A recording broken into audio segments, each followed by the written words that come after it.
Mística Ciudad de Dios, segunda parte, libro 5, capítulo 5. Después de 3 días hallan María Santísima y José al infante Jesús en el templo, disputando con los doctores. Punto 758. En el capítulo pasado queda respondido en parte a la duda que algunos podían tener cómo nuestra divina Reina y Señora, siendo tan advertida y diligente en acompañar y servir a su Hijo Santísimo, le perdió de vista para que quedase en Jerusalén, y aunque bastaba por respuesta saber que así lo pudo disponer el mismo Señor, pero con todo eso diré aquí más del modo cómo sucedió, sin descuido o inadvertencia voluntaria de la amorosa Madre. Cierto es que, a más de valerse para esto el Niño Dios del concurso de la gente, usó de otro medio sobrenatural que era casi necesario para divertir la atención de su cuidadosa madre y compañera, porque sin este medio no dejara ella de atender a que se le apartaba el sol que la guiaba en todos sus caminos. Sucedió que, al dividirse los varones de las mujeres, como queda dicho, el poderoso Señor infundió en su divina Madre una visión intelectual de la divinidad, con que la fuerza de aquel altísimo objeto la llamó y llevó toda al interior y quedó tan abstraída, enardecida y llevada de los sentidos, y sólo pudo usar de ellos para proseguir el camino por grande espacio, y en lo demás quedó tan embriagada en la suavidad de la divina consolación y vista del Señor. San José tuvo la causa que ya dije, aunque también fue llevado su interior con otra altísima contemplación que hizo más fácil y misterioso el engaño de que el niño iba con su madre. Y por este modo se ausentó de los dos, quedándose en Jerusalén. Y cuando a largo rato advirtió y se halló sola la reina y sin su Hijo Santísimo, sospechó estaba con su padre putativo. Punto 759. Sucedió esto muy cerca de las puertas de la ciudad, a donde se volvió luego el Niño Dios discurriendo por las calles, y mirando con la vista de su divina ciencia todo lo que en ellas le había de suceder, lo ofreció a su eterno Padre por la salud de las almas. Pidió limosna aquellos 3 días para calificar desde entonces a la humilde medicación como primogénita de la santa pobreza. Visitó los hospitales de los pobres y, consolándolos a todos, partió con ellos las limosnas que había recibido y dio salud ocultamente a algunos enfermos del cuerpo y a muchos de las almas, ilustrándolos interiormente y reduciéndolos al camino de la vida eterna. Y con algunos de los bienhechores que le dieron limosna, hizo estas maravillas con mayor abundancia de gracia y luz, para comenzar a cumplir desde luego la promesa que después había de hacer a su Iglesia, que quien recibe al justo y al profeta en nombre de profeta, recibirá merced y premio de justo. Punto 760. Habiéndose ocupado de estas y otras obras de la voluntad del Eterno Padre, fue al templo. Y el día que dice el evangelista San Lucas se juntaron los rabinos, que eran los doctores y maestros de la ley, en un lugar donde se conferían algunas dudas y puntos de las Escrituras. En aquella ocasión se disputaba de la venida del Mesías, porque de las novedades y maravillas que se habían conocido en aquellos años desde el nacimiento del Bautista y venida de los reyes orientales, había crecido el rumor entre los judíos de que ya era cumplido el tiempo y estaba en el mundo aunque no era conocido. Estaban todos asentados en sus lugares con la autoridad que suelen representar los maestros y los que se tienen por doctos. Llegóse el infante Jesús a la junta de aquellos magnates y el que era rey de los reyes y señor de los señores, la misma sabiduría infinita y el que enmienda a los sabios, se presentó delante de los maestros del mundo como discípulo humilde, manifestando que se acercaba para oír lo que se disputaba y hacerse capaz de la materia que en ella se confería, que era sobre si el Mesías prometido era venido o llegado el tiempo de que viniese al mundo. Punto 761. Las opiniones de los letrados variaban mucho sobre este artículo, afirmando unos y negando otros, y los de la parte negativa alegaban algunos testimonios de las Escrituras y profecías entendidas con la grosería que dijo el apóstol: mata la letra entendida sin espíritu. Porque estos sabios consigo mismos afirmaban que el Mesías había de venir con majestad y grandeza de rey para dar libertad a su pueblo con la fuerza de su gran poder, rescatándole temporalmente de toda servidumbre de los gentiles. Y de esta potencia y libertad no había indicios en el estado que tenían los hebreos, imposibilitados para sacudir de su cuello el yugo de los romanos y de su imperio. Este parecer hizo gran fuerza en aquel pueblo carnal y ciego, porque la majestad y grandeza del Mesías prometido y la redención con su poder divino venía a conceder a su pueblo la entendían ellos para sí solos, y que había de ser temporal y terrena, como todavía lo esperan hoy los judíos obcecados con el velamen que oscurece sus corazones. Hoy no acaban de conocer que la gloria, la majestad y poder de nuestro Redentor y la libertad que vino a dar al mundo no es terrena, temporal y perecedera, sino celestial, espiritual y eterna, y no sólo para los judíos, aunque a ellos se les ofreció primero, sino a todo el linaje humano de Adán sin diferencia. Punto 762. Reconoció el Maestro de la verdad, Jesús, que la disputa se concluía en este error, porque si bien algunos se inclinaban a la razón contraria, eran pocos, y éstos quedaban oprimidos de la autoridad y razones de los otros. Y como su majestad divina había venido al mundo para dar testimonio de la verdad, que era él mismo, no quiso consentir en esta ocasión, donde tanto importaba manifestarla, que con la autoridad de los sabios quedase establecido el engaño y error contrario. No sufrió su caridad inmensa ver aquella ignorancia de sus obras y fines altísimos en los maestros, que debían ser idóneos ministros de la doctrina verdadera para enseñar al pueblo el camino de la vida y el autor de ella nuestro reparador. Acercóse más el niño Dios a la plática para manifestar la gracia que estaba derramada en sus labios.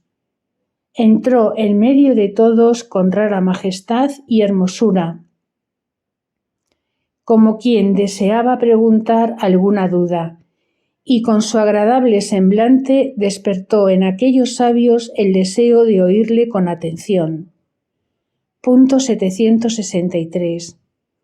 Habló el niño Dios y dijo: la duda que se ha tratado de la venida del Mesías y su resolución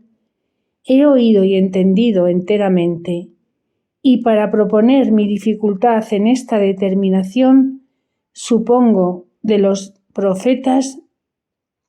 dicen que su venida será con gran poder y majestad, como aquí se ha referido con los testimonios alegados, porque Isaías dice que será nuestro legislador y rey, que salvará a su pueblo,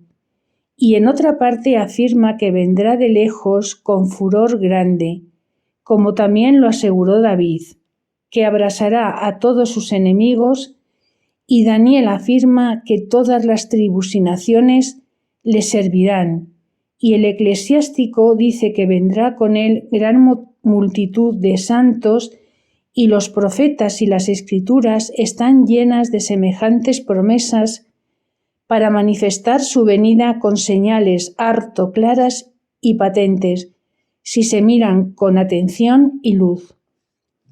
Pero la duda se funda en estos y otros lugares de los profetas, porque todos han de ser igualmente verdaderos, aunque en la corteza parezcan encontrados, y así es forzoso concuerden, dando a cada uno el sentido en que puede y debe convertir con el otro. Pues, ¿cómo entenderemos ahora lo que dice el mismo Isaías, que vendrá de la tierra de los vivientes y que encontrará a su generación, que será saciado de oprobios, que será llevado a morir como la oveja al matadero y que no abrirá su boca? Jeremías afirma que los enemigos del Mesías se juntarán para perseguirle y echar tósigo en su pan y borrar su nombre de la tierra, aunque no prevalecerán. David dijo que sería el oprobio del pueblo y de los hombres, y como gusano hollado y despreciado. Zacarías que vendrá manso y humilde, asentado sobre una humilde bestia. Y todos los profetas dicen lo mismo de las señales que ha de traer el Mesías prometido. Punto 764. Pues, ¿cómo será posible, añadió el niño Dios, ajustar estas profecías si suponemos que el Mesías ha de venir con potencia de armas y majestad para vencer a todos los reyes y monarcas con violencia y derramando sangre ajena? No podemos negar que habiendo de venir dos veces, una y la primera para redimir al mundo y otra para juzgarle, las profecías se hayan de aplicar a estas dos venidas, dando a cada una lo que le toca. Y como los fines de estas dos venidas han de ser diferentes también, lo serán las condiciones, pues no ha de haber entrambas un mismo oficio, sino muy diversos y contrarios. En la primera ha de vencer al demonio, derribándole del imperio que adquirió sobre las almas por el primer pecado. Y para esto, en primer lugar, ha de satisfacer a Dios por todo el linaje humano, y luego enseñar a los hombres con palabra y ejemplo el camino de la vida eterna, y cómo deben vencer a los mismos enemigos y servir y adorar a su Criador y Redentor. Cómo han de corresponder a los dones y beneficios de su mano y usar bien. De todos estos fines se ha de ajustar su vida y doctrina en la primera venida. La segunda ha de ser a pedir cuenta a todos en el juicio universal y dar a cada uno el galardón de sus obras buenas o malas, castigando a sus enemigos con furor e indignación. Y esto dicen los profetas de la segunda venida. Punto 765. Y conforme a esto, si queremos entender que la venida primera será con poder y majestad, y, como dijo David, que reinará de mar a mar, y que su reino será glorioso, como dicen otros profetas, todo esto no se puede entender materialmente del reino y aparato majestuoso, sensible y corporal, sino del nuevo reino espiritual que fundará en nueva iglesia, que se extienda por todo el orbe con majestad, poder y riquezas de gracia y virtudes contra el demonio. Y con esta concordia quedan uniformes todas las escrituras, que no es posible convenir en otro sentido. Y al estar el pueblo de Dios debajo del imperio romano y sin poderse restituir al suyo propio, no solo no es señal de no haber venido el Mesías, pero antes es infalible testimonio de que ha venido al mundo, pues nuestro patriarca Jacob dejó esta señal para que sus descendientes lo conociesen, viendo la tribu de Judá, sin el cetro y gobierno de Israel. Y ahora confesáis que ni éste ni otra de las tribus esperan tenerle ni recuperarle. Todo esto prueban también las semanas de Daniel, que ya es forzoso estar cumplidas,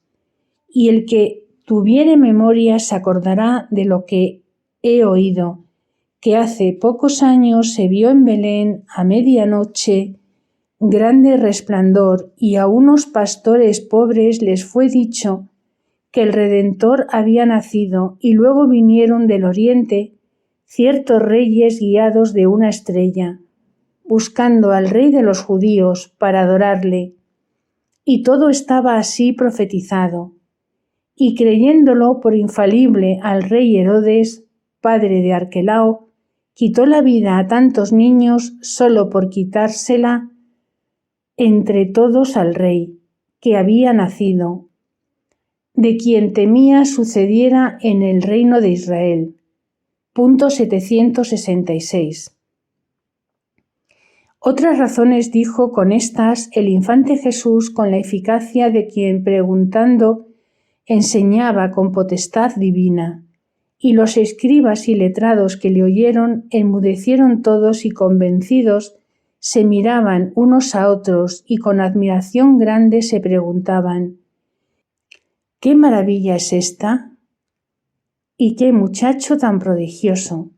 ¿De dónde ha venido a cuyo es este niño? Pero quedándose en esta admiración no conocieron ni sospecharon quién era el que así los enseñaba y alumbraba de tan importante verdad. En esta ocasión, antes que el niño Dios acabara su razonamiento, llegaron su Madre Santísima y el castísimo esposo San José, a tiempo de oírle las últimas razones. Y concluyendo el argumento se levantaron con estupor y admirados todos los maestros de la ley. Y la Divina Señora, absorta en el júbilo que recibió, se llegó a su Hijo amantísimo y en presencia de todos los circunstantes le dijo lo que refiere San Lucas: Hijo, ¿por qué lo habéis hecho así? Mirad que vuestro padre y yo, llenos de dolor, os andábamos a buscar. Esta amorosa querella dijo la Divina Madre con igual reverencia y afecto, adorándole como a Dios, y respetándole su aflicción como a hijo. Respondió su Majestad: Pues, ¿para qué me buscabais? ¿No sabéis que me conviene cuidar de las cosas que tocan a mi Padre? Punto 767. El misterio de estas palabras, dice el evangelista, que no le entendieron ellos, porque se les ocultó entonces a María Santísima y a San José, y esto procedió de dos causas. La una, porque el gozo interior que cogieron de lo que habían sembrado con lágrimas les llevó mucho, motivado con la presencia de su rico tesoro que habían hallado. La otra razón fue porque no llegaron a tiempo de hacerse capaces de la materia que se había tratado en aquella disputa. Y a más de estas razones hubo otra para nuestra advertidísima reina, y fue el estar puesta la cortina que le ocultaba el interior de su Hijo Santísimo, donde todo lo pudiera conocer, y no se le manifestó luego que le halló hasta después. Despidiéronse los letrados confiriendo el asombro que llevaban de haber oído la sabiduría eterna, aunque no la conocían, y quedando casi a solas la Madre Beatísima con su Hijo Santísimo, le dijo con material afecto: «Dad licencia, hijo mío, a mi desfallido corazón», esto dijo echándole los brazos, «para que manifieste su dolor y pena, porque en ella no se resuelva la vida si es de provecho para serviros. Y no me arrojéis de vuestra cara admitirme por vuestra esclava. Y si fue descuido mío el perderos de vista, perdonadme y hacedme digna de vos, y no me castiguéis con vuestra ausencia». El niño Dios la recibió con agrado y se le ofreció por maestro y compañero hasta el tiempo oportuno y conveniente. Con esto descansó aquel columbino y escondido corazón de la Gran Señora, y caminaron a Nazaret. Punto 768. Pero en alejándose un poco de Jerusalén, cuando se hallaron solos en el camino, la prudentísima señora se postró en tierra y adoró a su Hijo Santísimo y le pidió su bendición, porque no lo había hecho exteriormente cuando le halló en el templo entre la gente. Tan advertida y atenta estaba a no perder ocasión en que obrar con la plenitud de su santidad. El infante Jesús la levantó del suelo y la habló con agradable semblante y dulcísimas razones, y luego corrió el velo y le manifestó de nuevo su alma santísima y operaciones con mayor claridad y profundidad que antes. Y en el interior del Hijo Dios conoció la Divina Madre todos los misterios y obras que el mismo Señor había hecho en aquellos 3 días de ausencia, y entendió todo cuanto había pasado en la disputa de los doctores, y lo que el infante Jesús les dijo, y las razones que tuvo para no manifestarse con más claridad por Mesías verdadero. Y otros muchos secretos y sacramentos ocultos le reveló y manifestó a su Madre Virgen, como archivo en quien se depositaban todos los tesoros del Verbo humanado, para que por todos y en todos ella diese el retorno de gloria y alabanza que se debía al autor de tantas maravillas. Y todo lo hizo la Madre Virgen con agrado y aprobación del mismo Señor. Luego pidió a su Majestad descansase un poco en el campo y recibiese algún sustento, y lo admitió de mano de la Gran Señora, que de todo cuidaba como madre de la misma sabiduría. Punto 769. En el discurso del camino confería la Divina Madre con su dulcísimo Hijo los misterios que le había manifestado en su interior de la disputa de los doctores, y el celestial Maestro de nuevo la informó vocalmente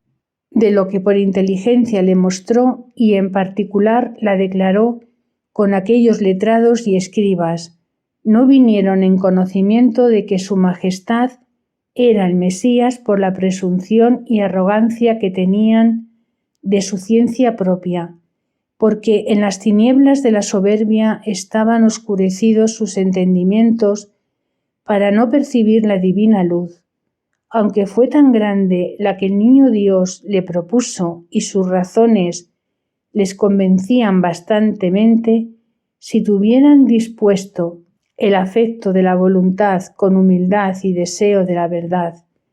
y por el óbice que pusieron, no toparon con ella estando tan patente a sus ojos.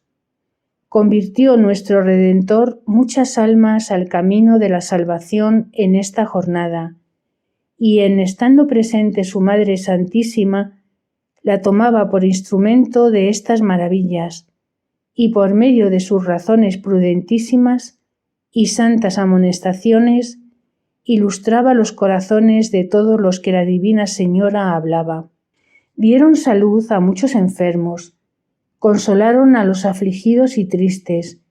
y por todas partes iban derramando gracia y misericordias sin perder lugar ni ocasión oportuna. Y porque en otras jornadas que hicieron dejo escritas algunas particulares maravillas semejantes a estas, no me alargo ahora en referir otras, que sería menester muchos capítulos y tiempo para contarlas todas, y me llaman otras cosas más precisas de esta historia. Punto 770. Llegaron de vuelta a Nazaret, donde se ocuparon en lo que diré adelante. El evangelista San Lucas compendiosamente encerró los misterios de su historia en pocas palabras, diciendo que el infante Jesús estaba sujeto a sus padres, entiéndese María Santísima y su esposo José, y que su divina madre notaba y confería todos estos sucesos guardándolos en su corazón, y que Jesús aprovechaba en sabiduría, edad y gracia acerca de Dios y de los hombres, de que en adelante diré lo que hubiere entendido. Y ahora solo refiero que la humildad y obediencia de nuestro Dios y Maestro con sus padres fue nueva admiración de los ángeles, y también lo fue la dignidad y excelencia de su Madre Santísima, que mereció se le sujetase y entregase el mismo Dios humanado, para que con amparo de San José le gobernase y dispusiese de él como de cosa suya propia. Y aunque esta sujeción y obediencia era como consiguiente a la maternidad natural, pero con todo eso, para usar del derecho de madre en el gobierno de su hijo, como superiora en este género, fue necesaria diferente gracia para concebirle y parirle. Y estas gracias convenientes y proporcionadas tuvo María Santísima con plenitud para todos estos misterios y oficios, y la tuvo tan llena que de su plenitud redundaba en el felicísimo esposo San José, para que también él fuese digno padre putativo de Jesús Dulcísimo y cabeza de esta familia. Punto 771. A la obediencia y rendimiento del Santísimo Hijo con su madre correspondía de su parte la Gran Señora con obras heroicas y entre otras excelencias tuvo una casi incomprensible humildad y devotísimo agradecimiento de que su Majestad se hubiese dignado de estar en su compañía y volver a ella. Este beneficio que juzgaba la divina reina por tan nuevo como a sí misma por indigna, acrecentó en su fidelísimo corazón el amor y solicitud de servir a su Hijo Dios, y era tan incesante en agradecerle, tan puntual, atenta y cuidadosa en servirle, y siempre de rodillas y pegada con el polvo, que admiraba a los encumbrados serafines. Y a más de esto, en imitarle en todas sus acciones, como las conocía, era oficiosísima y ponía toda su atención y cuidado en dibujarlas y ejecutarlas respectivamente, que con esta plenitud de santidad tenía herido el corazón de Cristo nuestro Señor, y a nuestro modo de entender le tenía preso con cadenas de invencible amor. Y obligado este Señor como Dios y como Hijo verdadero de esta divina princesa, había entre hijo y madre una recíproca correspondencia y divino círculo de amor y de obras, que se levantaba sobre todo entendimiento criado,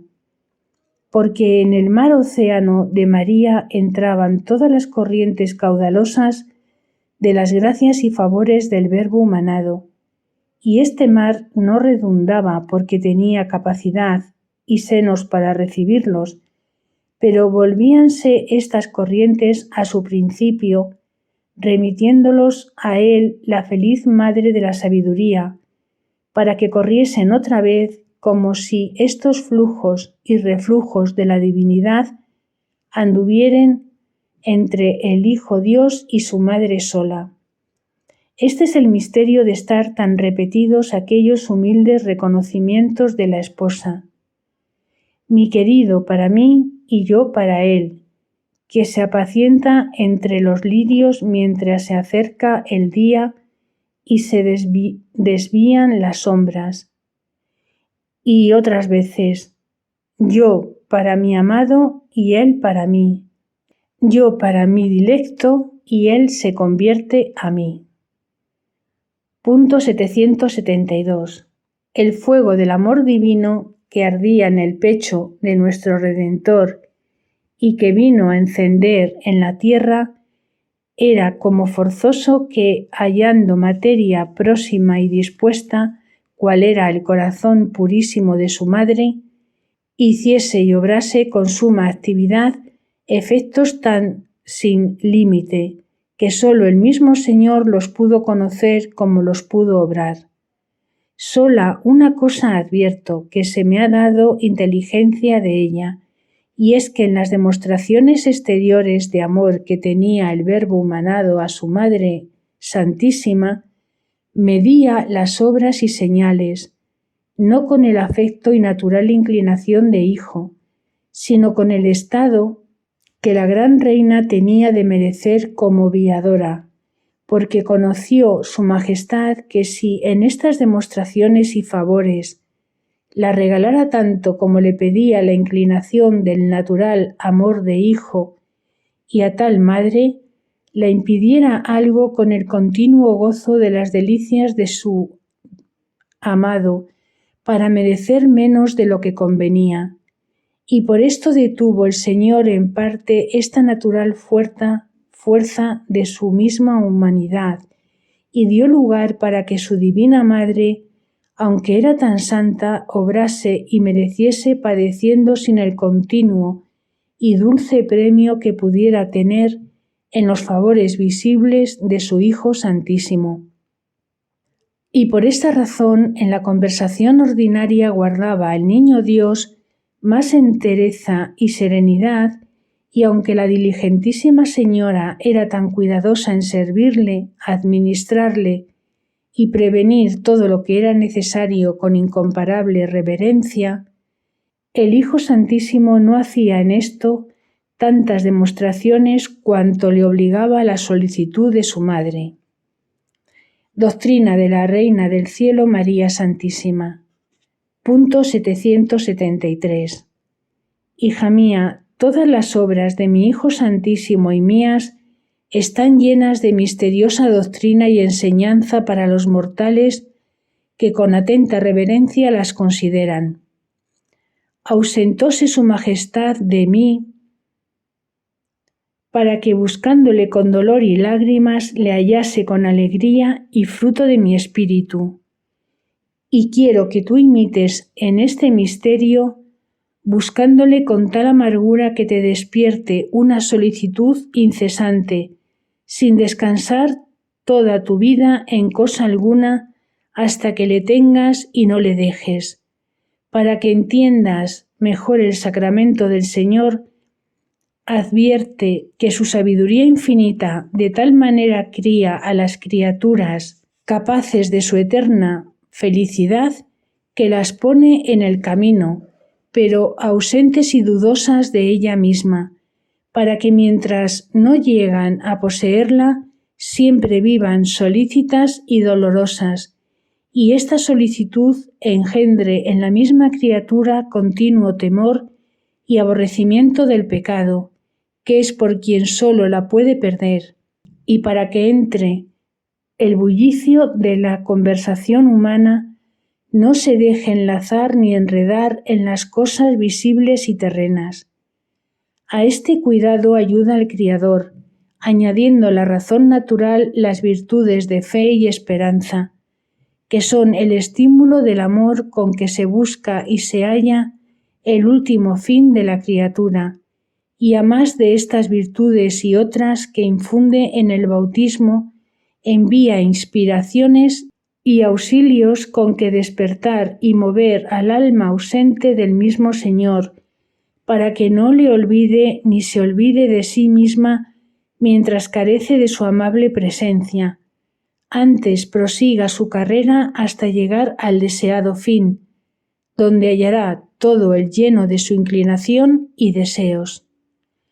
Punto 774. De aquí entenderás la torpe ignorancia de los mortales y qué pocos son los que se detienen a considerar el orden misterioso de su creación y justificación y las obras del Altísimo encaminadas a tan alto fin. Y de este olvido se siguen tantos males como padecen las criaturas, tomando posesión de los bienes terrenos y deleites engañosos como si fueran su felicidad y último fin. Y esta es la suma perversidad contra el orden del Criador, porque quieren los mortales en la vida transitoria y breve gozar de lo visible como si fuera su último fin, habiendo de usar de las criaturas para conseguir el sumo bien y no para perderle. Advierte, pues, carísima, este riesgo de la estulticia humana, y todo lo deleitable, y su gozo y risa júzgalo por error, y al contentamiento sensible dile que se deja engañar en vano y que es madre de la estulticia, que embriaga el corazón, impide y destruye toda la verdadera sabiduría. Vive siempre en temor santo de perder la vida eterna y no te alegres fuera del Señor hasta conseguirla. Huye de la conversación humana, teme sus peligros, y si en alguno te pusiere Dios por medio de la obediencia para gloria suya, aunque debes fiar de su protección, pero no debes ser remisa ni descuidada en guardarte. No fíes tu natural a la amistad ni trato de criaturas, en que está tu mayor peligro, porque te dio el Señor condición agradecida y blanda para que fácilmente te inclinases a no resistirle en sus obras y empleases en su amor el beneficio que te hizo. Pero si das entrada al amor de las criaturas, te llevarán sin duda y alejarán del sumo bien, y pervertirás el orden y las obras de su sabiduría infinita, y es cosa indigna emplear el mayor beneficio de la naturaleza en objeto que no sea el más noble de toda ella. Levántate sobre todo lo criado, y a ti sobre ti realza las operaciones de las potencias y represéntales el objeto nobilísimo del ser de Dios, el de mi Hijo dilecto y tu esposo, que es especiosa su forma entre los hijos de los hombres, y ámale de todo tu corazón, alma y mente.